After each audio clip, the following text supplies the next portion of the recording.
What's going on, guys? No, just checking in. Today I got a quick tip video for anybody who deals with depression, anxiety, depersonalization, bipolar, mood disorders, period. This is something I want to say directly to my people that are currently and actively struggling.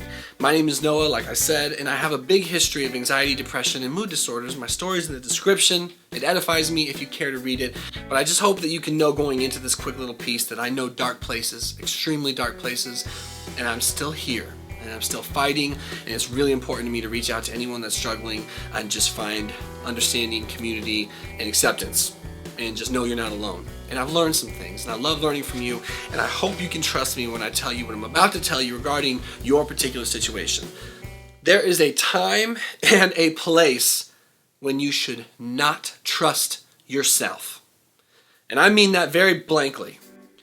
You know how you grow up and you hear like expressions like always listen to your inner voice and trust your conscience, it'll be your guide, and that gut feeling, go with it.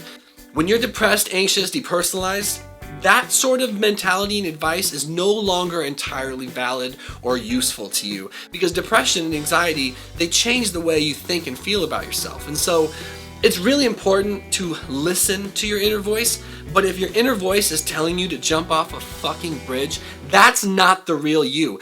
Maybe your inner voice is telling you you're a loser. That's been coming up a lot for me lately because I've been noticing some people graduating from college that are younger than me, and it stirred up some shit. And so I hear my inner voice telling me I'm a failure, I'm a loser, I'm not worth anything, I'll never amount to anything. Negative ruminations. That's not the real me.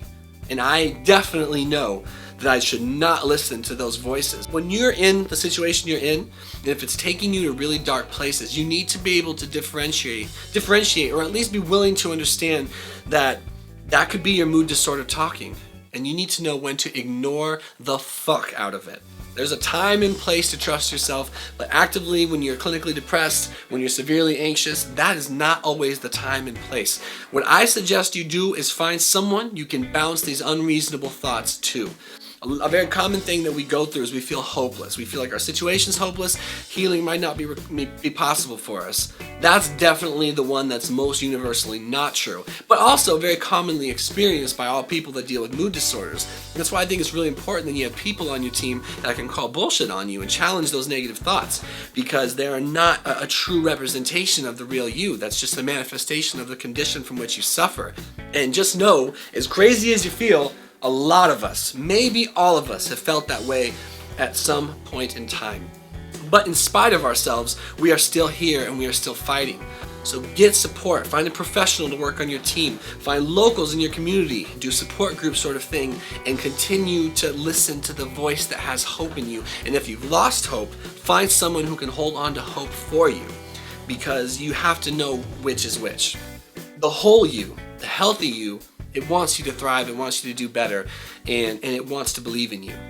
But depression and mood disorders are unbelievably uncomfortable.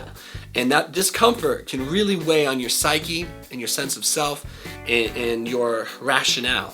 And you just have to realize that it doesn't make you a weaker person or anything like that to feel this way, but it's just not you. My name is Noah. I hope that was worth something to you, because I've been doing a lot of challenging my inner voice right now, and it's been kicking my ass quite a bit. But I also realize that that's where my anxiety, my depression, it takes me. It takes me to that place, and it doesn't mean it's the real me. It's just a product of my condition, just like it's a product of yours. It'd be dope to have a very stable Jiminy Cricket, though, to just kick it on the shoulder and always keep it real with me. Thank you for watching. Stay brave if you're struggling right now. Know that you can get through and make it through whatever you're going through, 1 day, 1 hour, 1 minute at a time. We can do it together. And that's my time.